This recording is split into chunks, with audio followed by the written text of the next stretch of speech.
আসসালামু আলাইকুম। আশা করি সবাই ভালো আছেন আল্লাহর রহমতে। দেখেন এখানে আমি একটা বাটির মধ্যে আলু সিদ্ধ নিয়ে নিয়েছি। আলুটা আগে সিদ্ধ করে নিয়েছি।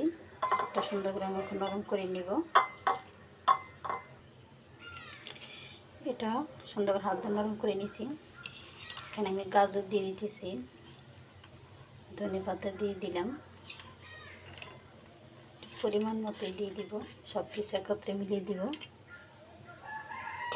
এখানে অল্প পরিমাণ আটা দিয়ে দিব, মিষ্টি দিয়ে দিলাম অল্প পরিমাণ, যেহেতু এটা ভাজবো এই জন্য আমি অল্প দিয়ে দিলাম মশলা রাখার জন্য জিনিসটা। দেখেন ডোটা খুব সুন্দর হয়েছে। এটাকে আমি খুব সুন্দর করে সমান করে নিতেছি, হাত দিয়ে সুন্দর করে চেপে করে নিয়েছি। এটা আপনি সুন্দর করে এটা কেটে নেবেন।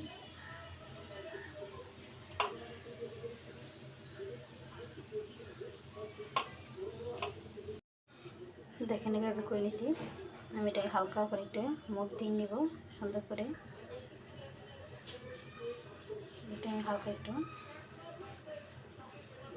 দিয়ে নেব।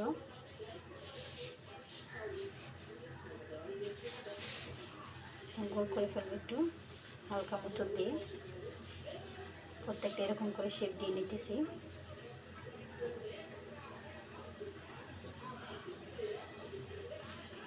এভাবে করে নেব প্রত্যেকটাই। যেহেতু হয়ে গেছে আমি একটা হাঁড়ি বসিয়ে দিলাম, যেটা দুবার তেলে ভাজতে হবে, এর জন্য আমি সুন্দর করে তেল দিয়ে দিলাম। দেখেন আমি দিয়ে দিয়েছি তেলে। এটা খুবই কিরকম মজা একটা নাস্তা হবে। আপনারা দেখছেন গাজরগুলো আমি গোল গোল করে কেটে নিয়েছি। গাজরটা আপনি ওরকম গোল করে কেটে নেবেন। দেখেন কত সুন্দর হয়ে গেছে। আমি এগুলো এখন তেলে তুলে নিতেছি। এটা একটু ঝরা দিয়ে রাখবো। আপনার চাইলে এটা চাকু দেখাতে যে ছিল ব্যবহার রাখতে পারেন। দেখেন সুন্দর সব হয়ে গেছে।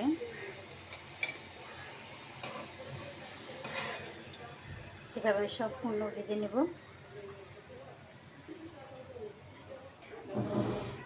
দেখেন খুব মজাদার একটা বিকেলের ঝটপটের নাস্তা।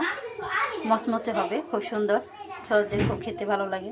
বা চাইলে এমনি তো মচমচা ভালো লাগে। সবাই একবার হলে ট্রাই করবেন।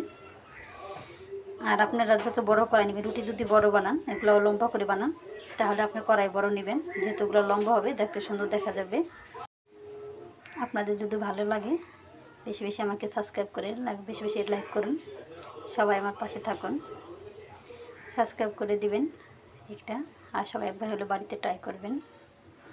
ভালো থাকবেন, সুস্থ থাকবেন। আল্লাহ হাফেজ।